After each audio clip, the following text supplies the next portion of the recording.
welcome back to the Menlo Circus Club. I'm Mike Adams, I'm the executive chef here, and this is Emulsify in July. We're gonna take a little break though. Quick shout out to Dirk behind the camera, as always, and Robin for just making us all look good. We're gonna get away from Emulsify in July. We still have 1 week left, and we'll still do hollandaise. But today I wanted to take a break, and I wanted to share with you probably what I consider to be my absolute favorite pasta dish in the world that I've ever had, that I've ever made. The first incarnation of this dish I learned to make about 20 years ago in Sacramento, working for Chef Kurt Spataro, and it's always been there. It's changed and it's been tweaked over the years, but it's always been part of my repertoire, and I always go back to it. This is my wife's favorite pasta dish. I made it for her birthday for her 8 years ago, and I still continue to make it for her birthday every year.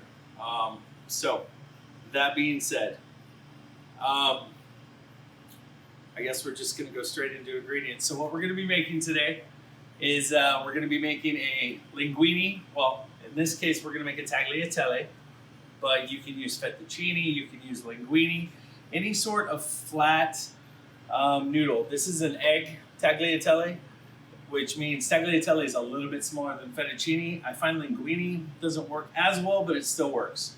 We're gonna be serving that with some shrimp, some Toybox tomatoes, and some Brentwood white corn with a little bit of jalapeno, garlic, and some basil. That's all it is. So talk about our ingredients really quick. We covered our pasta. Shrimp. So this is about 8 shrimp. These are called 2125s, and if you see that on a package, that means the number of shrimp per pound. There's U10, which means under 10. There's 1520s, that's 15 to 20 per pound. There's 90 to 100, which are little bay shrimp, and you can use whatever you want. They all work. I like to use a 2125 because of the size. And actually what I do is I take the shrimp and I'll actually butterfly it into 2 pieces. It just makes it a little bit more delicate. You don't have to do it, but I just like to, because I don't like to have to cut my shrimp to take a bite. I like to eat fast and just kind of shovel it in there. This just makes it a little bit easier to do. So we have some Toybox tomatoes, and these are from Comanche Creek Farms up in Chico. You can use diced heirloom tomatoes, you can use early girl tomatoes, you can use canned tomatoes, you can use Roma tomatoes, you can use whatever kind of tomatoes that you can get your hands on. Tomatoes are really awesome right now, and that's why I wanted to do this dish, really. Brentwood white corn, this is 1 cob, believe it or not. That gave me a whole cup of corn. The season's about to end, and that's kind of why I wanted to share this recipe with you. Is in a couple more weeks, we're not gonna have good corn around. All the sugars in the corn are going to convert over to starch, and it's going to lose some of its sweetness. So about a cup of corn, and then about 2 tablespoons of chopped garlic. That's half of a jalapeno small diced. You can use serranos. You can leave the jalapeno out. This could actually be too spicy for me. I love the flavor, but I can't handle the heat, if that makes sense. But about a half a jalapeno is a good amount. And if you notice, jalapenos are actually spicier in the summertime because they get more water, they're sweeter, and that creates more of the chemicals that provide spice. On top of that, a little bit of pure olive oil, some salt, some butter, and some fresh basil. That's all that's in this. It's gonna take you about 10 minutes to make.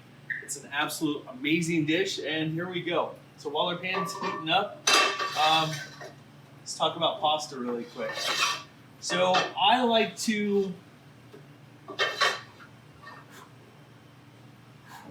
there we go. If I'll usually cook my pasta first. Good amount of water. Boil it till it's done.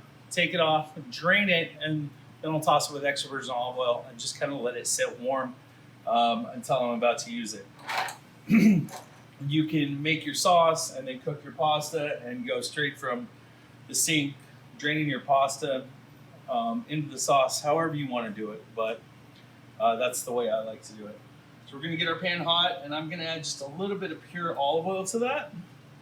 We don't want to use extra virgin because I need something with a high smoke point. The reason I need something with a high smoke point is because they've done scientific tests and you can extract the most flavor out of shrimp the higher temperature you go. So if you're to put it in a cold pan and just kind of let it cook, it's going to overcook and you're not going to get all the flavor out of it. So while that's heating up, I've salted my shrimp a little bit. Salt them, mix them together. We're going to get that pan really hot and then we're going to sear these really quick. Sir, can you hand me a deli from up there? And we want that pan just on the edge of smoking. So, there you go. What you want? Just a deli container. Oh.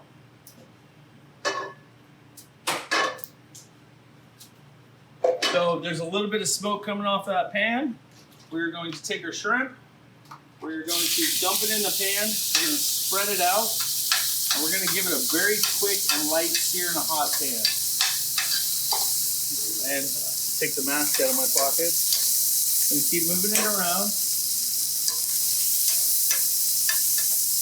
Until I get a little bit of color on there. And you see, there's some stuff that's starting to build up on the bottom of the pan. And if you remember from episode 1, it's called the fond. And that's basically caramelized amino acids, caramelized shrimp meat in this case. And that is also flavor. We're not going to use a stock. We're actually going to use water to make this, just to kind of keep it clean and pure. But you can use a stock.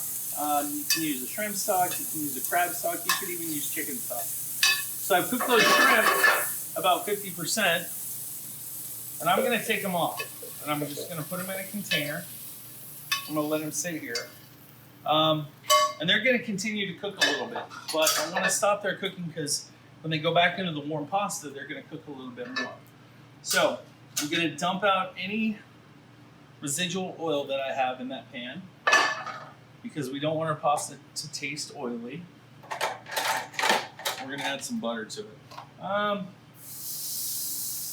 4 tablespoons, start with that. And we're going to do that off the heat because that pan's going to be really hot. And we're going to let that butter kind of cool that pan down just a little bit before we add our garlic.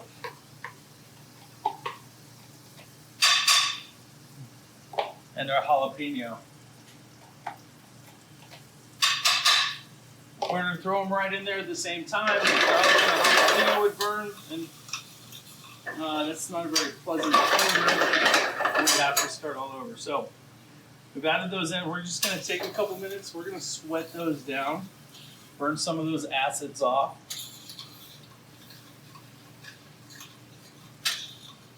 Just cook them a little bit. You want to do this over medium heat. If the heat's too high, it's going to burn. These are larger pieces of garlic, so they're going to take a little bit longer. The smaller your pieces of garlic, the lower the heat you want to go. You can smell that garlic coming on. So from that point, we are going to add a little bit of water to this. Now, I just use pasta water. Sometimes I reserve some. And I probably added about 4 ounces of water to that and a little bit of salt. We're going to let that cook down over high heat while we get our plate ready because the rest of this is really fast. So, got some fresh basil. I'm going to pick some fresh basil leaves off here. I like to keep mine in water. And you can chop these if you want. When I put basil in a dish, I actually prefer to tear it right beforehand. And the reason being is if you cut it right before, I mean, I can smell this basil as I'm picking it.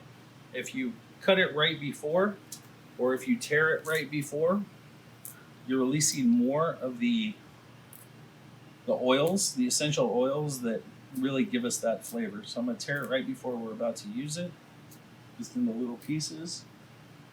And all that butter, those jalapenos cooked down. Now at this point, we have an emulsion. Thank you very much. It's Emulsify in July. There we go. So this is an emulsion. What we've done is we've taken the butter and we've emulsified it into water. So just to bring it back around really quick. So we're starting to get a little thick. I'm gonna let it get just a little bit thicker, and then we're gonna finish, and it's gonna be super fast.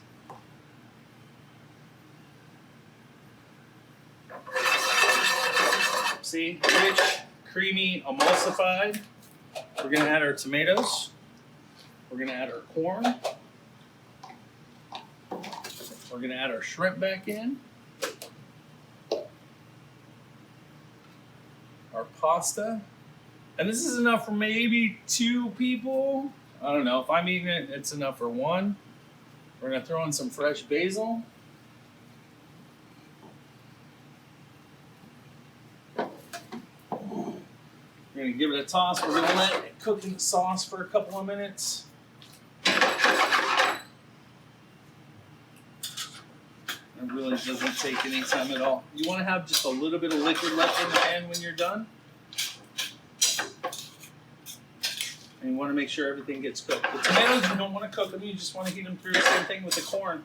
Corn really tastes best when you just very, very lightly cook it to take the rawness out of it. And give it a taste. See where our salt's at. Fantastic. You can always add more salt if you want.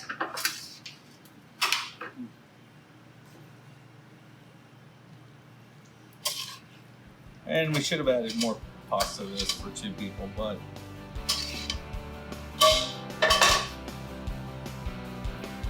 fresh basil on top, because sometimes the simplest is the best. That's it. MICHEL at MidlandCircusClub.com. Next week we're going to do hollandaise. We're going to finish out Emulsify in July. Let me know if you have any questions. We'll see you at the club. Thank you.